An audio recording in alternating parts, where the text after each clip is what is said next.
It started, as all great love stories do, with a chance encounter. Jonah was walking home from another long day at the architecture firm where he worked, his mind filled with blueprints and budgets, when fate intervened in the form of a leaky pen and a sudden jostle from a passerby. Ink exploded across his hand and sleeve, making him swear loudly. As he stood shaking off his hand, mentally calculating how late this setback would make him, a gentlemanlike voice asked, "Need a tissue?" Looking up, Jonah found himself staring into the most impossibly blue eyes he had ever seen. They belonged to a man about his age, with tousled blonde hair, an amused smile, and a pack of pocket tissues held out in offering. Yeah, thanks," Jonah stammered, accepting the tissue and wiping ineffectually at the spreading stain. "Just my luck." The stranger grinned. "Mondays, right? I've got more tissues if you need them. I'm Liam, by the way." "Jonah, and you're a lifesaver." "Liam, truly." As Jonah cleaned himself up, he and Liam fell into easy conversation, chatting and laughing together on the busy sidewalk as if they'd known each other for years rather than minutes. When the last of the ink was gone, Jonah found himself oddly disappointed that he no longer had an excuse to linger. "Well, thanks again," he said awkwardly. "I owe you one." Liam waved a hand. "No worries. "Though if you really want to pay me back, maybe I could get your number? I'd love to grab coffee sometime." Jonah hoped his flush wasn't too obvious as he plugged his number into Liam's phone. "Yeah, I'd like that." "Great, I'll call you." With a wink and a wave, Liam merged back into the flow of pedestrians and was gone. Jonah spent the rest of the walk home with a ridiculous grin on his face, replaying their conversation and trying not to get his hopes up too high. But Liam did call, just a few days later, and before Jonah knew it, they were spending all their free time together.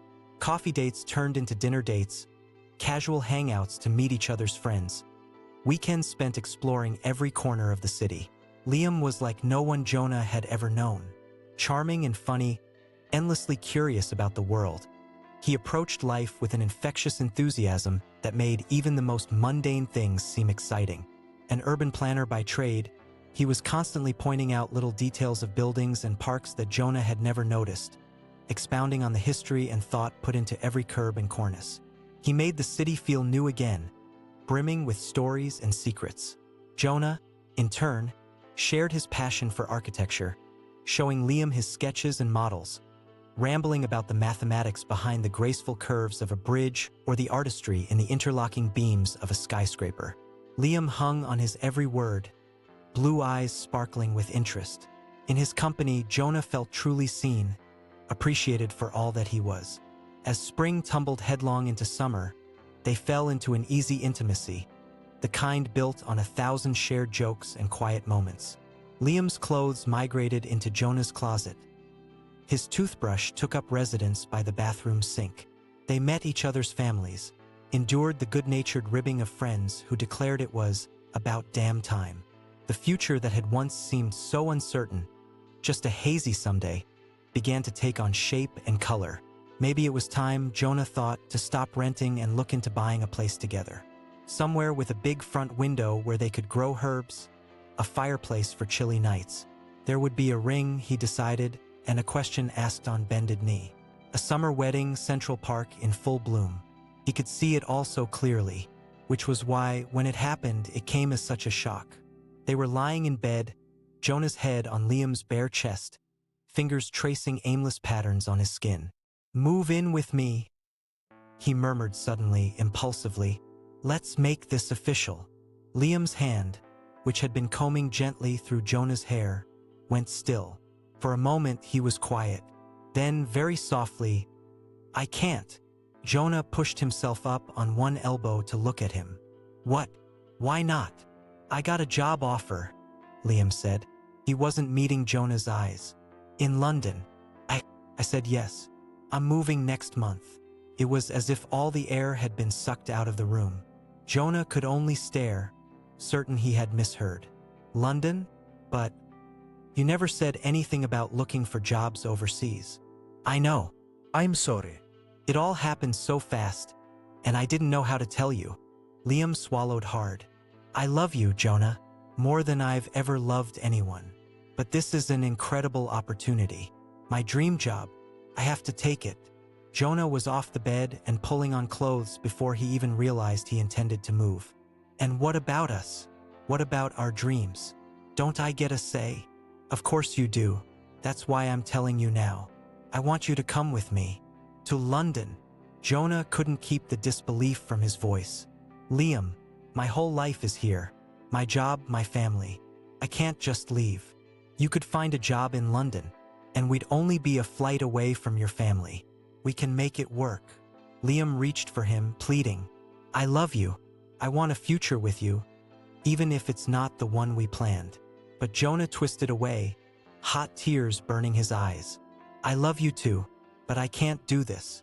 I can't just uproot my life, not even for you. He left. What else could he do? Ignoring Liam's calls for him to wait, he stormed out into the muggy city night, walking blindly. His throat closed around a howl of pain that he couldn't release. How could this be happening? An hour ago his life had been full of promise, and now it was splintering beneath his feet.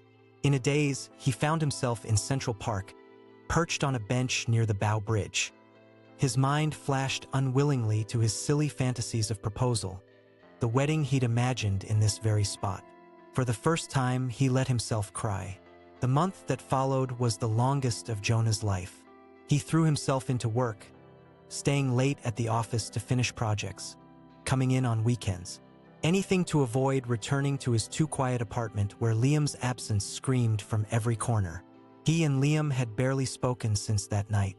Oh, there had been a few tense conversations, tears on both sides, but neither seemed to know what to say. The impasse stretched between them, an ocean growing by the day. On Liam's last night in the city, he came to the apartment to get the last of his things. They stood together in the bedroom, eyes flickering around the once cozy space, now half barren. I'm sorry, Liam said softly. For what it's worth, I really thought we'd have more time. Jonah just shook his head, not trusting himself to speak. More than anything, he wanted to grab Liam, beg him not to go, but his pride and his fear held him paralyzed. He managed only a strangled, "Have a safe flight," and then Liam was gone. The city that had once seemed to sparkle with possibility now felt empty and gray. Jonah haunted his usual spots, the coffee shop on the corner, the little independent bookstore, the arch in Washington Square Park where they'd shared their first kiss. But without Liam to bring them to life, they were just places. The magic vanished. Fall swept in, leaves blazing and then browning, stripped away by November winds. Jonah continued his new routine of working himself into near collapse, then staggering home to sleepwalk through his off hours. He couldn't remember the last time he'd gone out with friends or done anything not strictly necessary. His coworkers shot him concerned looks when they thought he wasn't watching. His friends cajoled, attempted to drag him out for drinks or dinner. His sister showed up at his apartment with casserole dishes and lectures on self-care, but he turned her away. They meant well, but he couldn't stand their cloying pity. What no one seemed to understand was that it wasn't just Liam he was grieving. He was mourning the life he'd thought they would have, the years he'd taken for granted. Each holiday, each change of season was a twist of the knife. Liam's birthday in January spent alone. Valentine's Day, their anniversary in March. Time was passing and Liam wasn't in it. Then one day in April, a package showed up on his doorstep. It was small and rectangular, about the size of a thick hardcover book. The return address was somewhere in London. With shaking hands, Jonah tore it open. Inside was a book, but not one that had been bought in any store. It was handmade, bound in soft blue cloth. Stamped on the cover in silver foil was one word: courage. Hands trembling now, Jonah opened it. On the first page, in achingly familiar handwriting, "For Jonah, who tells the best stories." With a trapped breath, Jonah turned the pages. It took a moment to understand what he was seeing. It was a scrapbook, a collection of moments from their year together. Ticket stubs from the museum exhibits and plays they'd seen, pressed flowers from the botanical garden where they'd spent a blissful spring day, a napkin from their favorite brunch spot with their regular order scribbled on it. Their entire relationship laid out in a patchwork of ephemera and memories.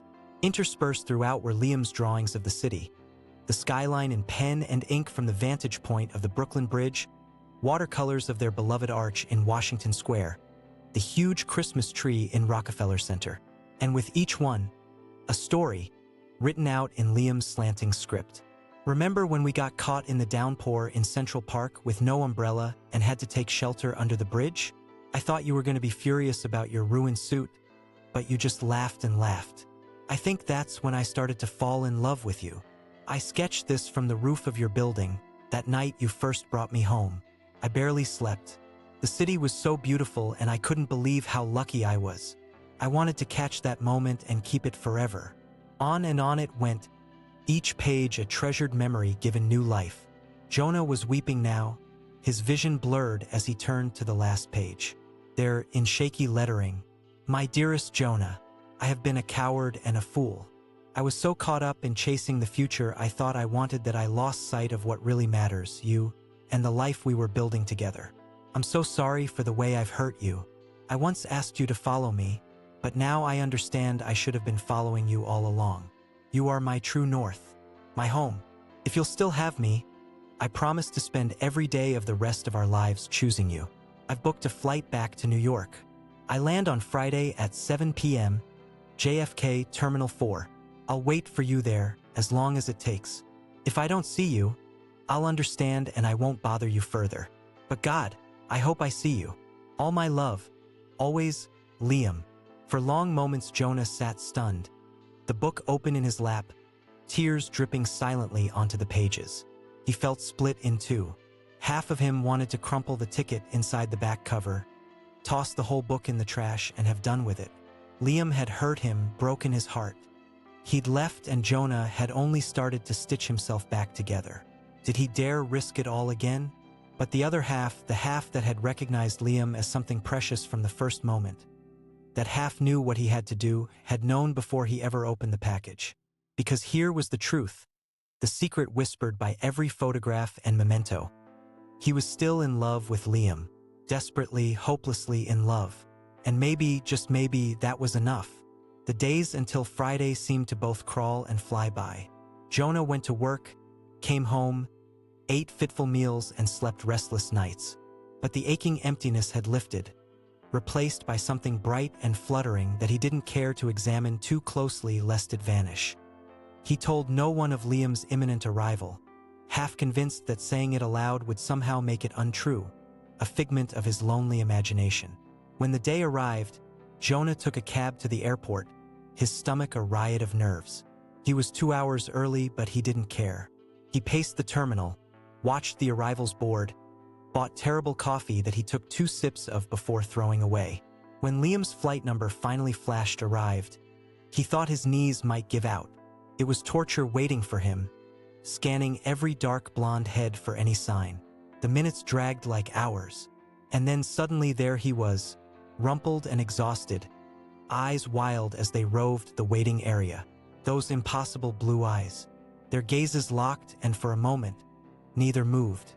Then Liam's face crumpled and he started forward at the same time Jonah did, the two of them colliding with enough force to knock the breath from their lungs.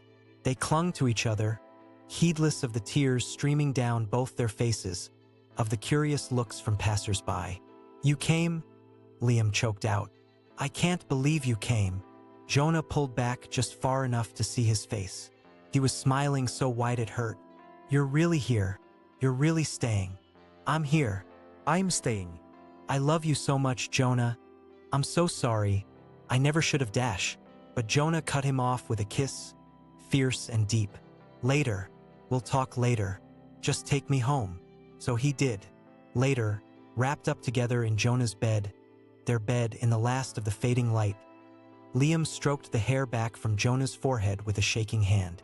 "I know we have a lot to work through, and I know it won't be easy, but I promise I'm here, really here, as long as you'll have me." Jonah kissed him, soft and sweet. "Forever. I'll have you forever."